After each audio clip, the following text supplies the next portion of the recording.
Usulan sejumlah nama tokoh sebagai pahlawan nasional memicu pro dan kontra.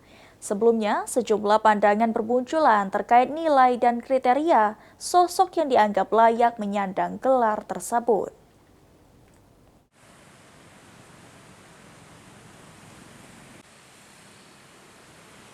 Pahlawan nasional bukan sekedar bentuk penghargaan negara, tetapi juga simbol nilai yang ingin diwariskan kepada generasi muda. Oleh karenanya, penetapan sosok yang memperoleh gelar ini sering menimbulkan perdebatan, terutama ketika menyangkut figur yang memiliki rekam jejak panjang dalam sejarah bangsa. Sejumlah nama kembali mengemuka, salah satunya adalah mantan Presiden kedua Republik Indonesia Soeharto. Usulan tersebut menuai respon beragam dari masyarakat, khususnya Gen Z yang kini semakin vokal dalam menyuarakan pandangan terhadap tokoh sejarah. Salah seorang warga khususnya Gen Z, Zaki, menilai gelar pahlawan semestinya diberikan kepada figur yang terbukti membawa rakyat keluar dari krisis dan memberikan kebermanfaatan nyata bagi seluruh lapisan masyarakat. Mereka mempertanyakan relevansi gelar tersebut jika dikaitkan dengan masa pemerintahan Orde Baru yang dinilai memiliki catatan pembatasan kebebasan berpendapat hingga memicu reformasi. Saat dia menjabat sudah hampir 25 tahun. Iya. 25 tahun, bahkan media pun dibungkam. Kebebasan rakyat untuk bersuara pun hilang. Bahkan rakyat sendiri sudah muak hingga terjadi revolusi. Iya.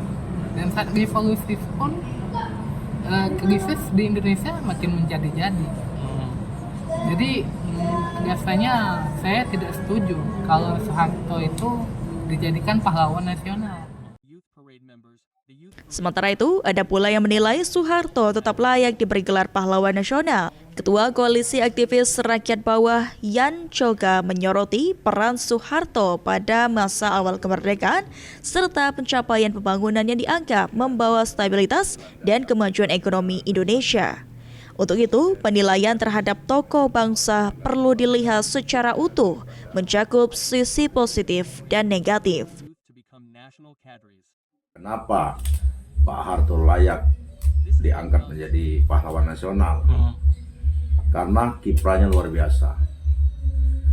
Mulai dari serangan umum 1 Maret beliau yang memimpin, penumpasan G30 SPKI beliau, kalau tidak ditumpas beliau, mungkin Indonesia ini sudah menjadi negara komunis, negara yang aliansinya partai komunis, partai PKI. Lalu apa? Ekonomi saat itu meroket, berkembang luar biasa. Indonesia dikenal dengan sebutan macan Asia. Hafidz Zainul, PAL TV.